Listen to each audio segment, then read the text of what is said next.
Hey, this is Kev with Blender Binge, back with another tutorial. This time I'm going to be showing you how to use PBR textures inside of Blender 2.8.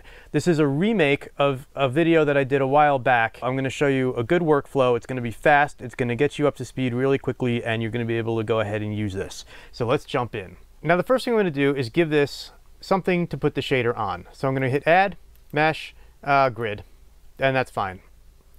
And if you look at grid, you want to make sure generate UVs is checked. If not, you're not going to get UVs on this, or you might not. I don't know where they're going with this, but this is what you want, UVs. Now, what we're going to do is we're going to go to this shading tab, okay, shading workspace, because we're in 2.8, and we're inside Look Dev. So I'm going to zoom up a little bit, and I'm going to make sure I have my grid selected, and I'm going to hit New. And that gives us this principled BSDF shader.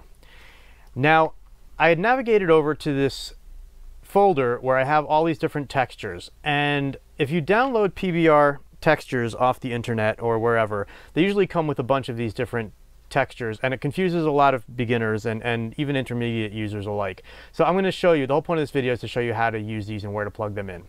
So if you want to follow along, I'll put the link to this texture pack, this PBR texture material inside the description of this video. It's not the greatest, but you can get it for free and follow along and see what I'm doing. So great, if you want it, it's yours. So what I'm going to do is I'm going to just go to diffuse, click and drag it in. And this is just a diffused texture. Sometimes it's called albedo. It's just the color data. So I'm going to take color and plug it into base color here. And being that we set up the UVs right, we now have this this whole texture mapped to a plane, which is great. Like, you did that the first time you probably opened up a 3D program, but that's cool. Okay, here's where we make it cool. We use these other ones. So what we'll do is I'm going to first use a you know what, I'm going to go ahead, change this to rendered view, and I deleted the default stupid light, so I'm going to go ahead and add a light, and I'll say point light, and there we are, right? Just a nice flat image on a plane. So let me move this up a little bit so you can see better. And there, so that's what we look like. That's what it looks like right now. And let me turn this on a little bit, make this a little hotter. Okay, so here's our plane with our map. So now what we're going to do is we're going to hit this, and I can drag in the normal map. Okay, the normal map here is this little bluish purple thing. I pull that in, and it's basically a map that has vector data in it, and it interacts with the light. Without getting too much into this and losing half my audience here, I'm just going to show you how to use it. Okay, the color space, we don't want to use the RGB of this. Okay, we don't want Blender manipulating this at all. Okay, adding gamma or whatever it does to it. So we want to just go color space, non-color, and I can take this color and plug it into normal. But you notice you shouldn't do it that way, because like this is yellow and this is purple, so we have to add something in the middle. Okay, we have to add our universal translator in here. Okay, Blender Trek, you'll love that one. So I'll go add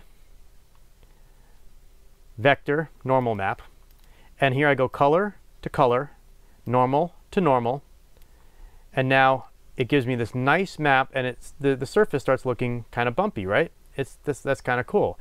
I can leave this at tangent space, and I can hit UV map if I want. And now the strength, this is flat.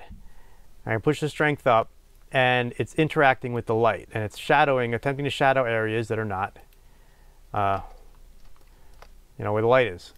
So if I move this around, you can see I'm getting a really nice interaction with the light, and it looks bumpy, and it looks pretty cool. However, it is still flat, so we're going to get to that in a little bit. Now, what else can we do with this? Well, some people have asked, well, can I still use a bump map? You can.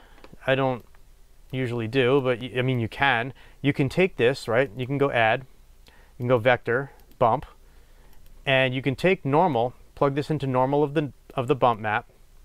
Okay, I could take normal of the bump map, plug that in here, and now it's just kind of passing through.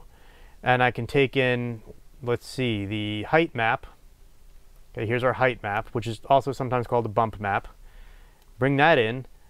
Okay, color space, you don't want it to be RGB. You can use non-color data. And now I can plug color here into height,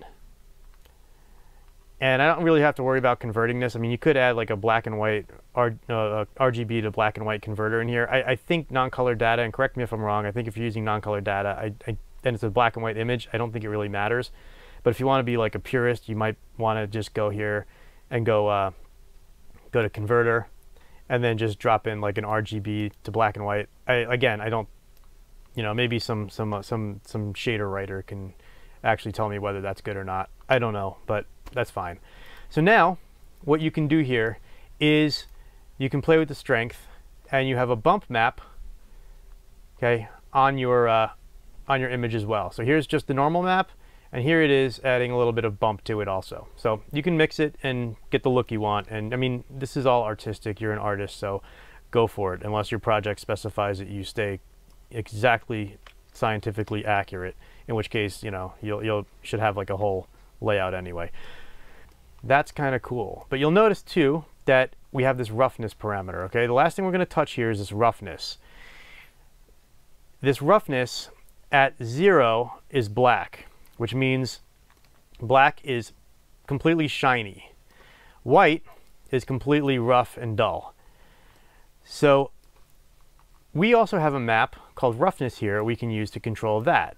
Okay, where it's white, it's going to be not very shiny, and where it's, where it's white, it's not very shiny, and where it's black, it's very shiny.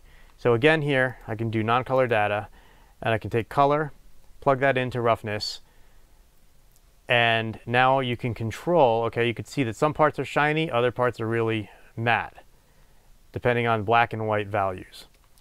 That adds a little more realism to your scene. And you can also do add, converter, color ramp, and you can throw a color ramp in here, and then it gives you a little more control. You can push more black into the image, okay? You can push more white into the image, and it just gives you more control as an artist. So that's cool. But like I said before, it's still flat.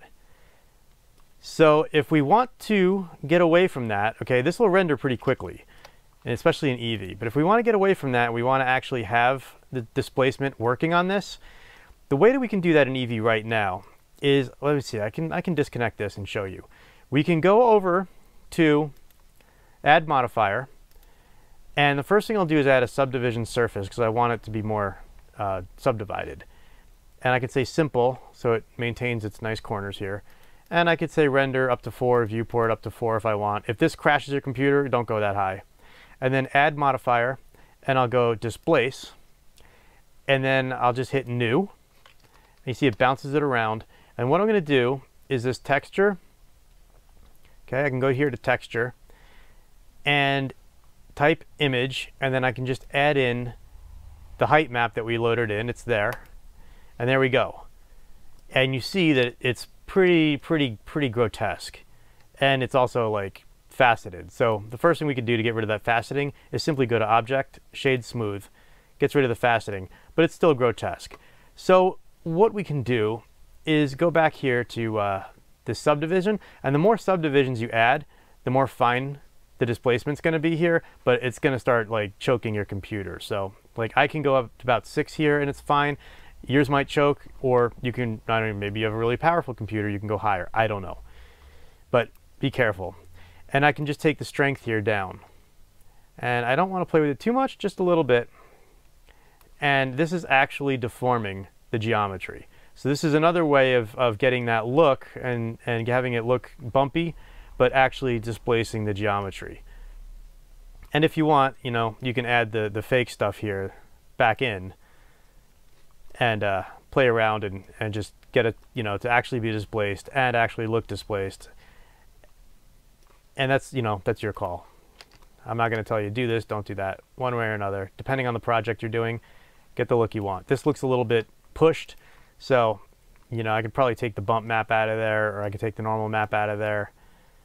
I can take down the strength, right, and just add a little bit in, and there you go. So now, if I change over to this is in Eevee, if I change over to cycles here, it looks very much the same. Now Cycles gives us a really cool way to do this as well. So we can actually use displacement over here in Cycles to do something really, really interesting as well. So if I were to go ahead and take off this displace, okay, I don't need it anymore. It flattens out again, okay? We're in Cycles and it's flat. I can now go ahead and say I want to like take this height map. And I'm going to leave this all, I don't know, maybe I'll unplug it for now. And I can take this height map here, okay? Control D, pull it over, just to show you for the sake of this tutorial.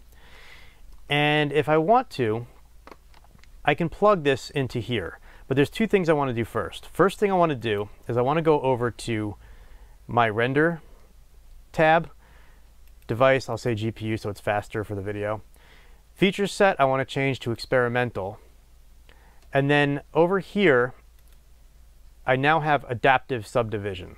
So if I turn that on, I can now plug in the height. Okay, I don't want to go directly into displacement, but I can add in, I mean, I can borrow, let's see, I have a normal and a bump. I can add vector, displacement, plug in displacement there, take color, plug this into height. One last thing we have to do, because it's actually not displacing this. So we have to go here to texture.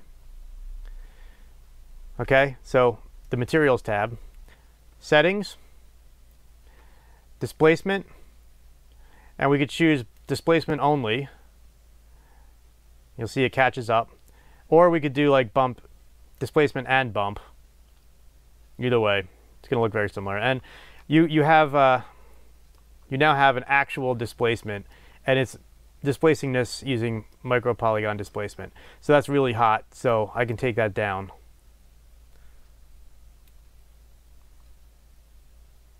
You can see it takes a little while to catch up, but you get a really nice, really nice displacement here using Cycles. So it's going to look a little bit better, but it comes with a longer render time. And in here, let me see if I take the scale down, -0.5. Okay, now that actually looks a little bit better. -0.1. Now it actually folds down. It doesn't come up here. And that's looking a little bit better. -0.25. You get the gist. Okay? So that's how you would go ahead setting up PBR textures and doing displacement inside of Blender 2.8, inside of both Eevee and Cycles. So that's your basic setup, and hopefully you got something out of this video. If you did, hit like, subscribe, share it. Hit that little bell notification so you get notified when I make another video. And if you keep coming back and watching, I'll keep making more. Thanks. See you in the next video. Bye.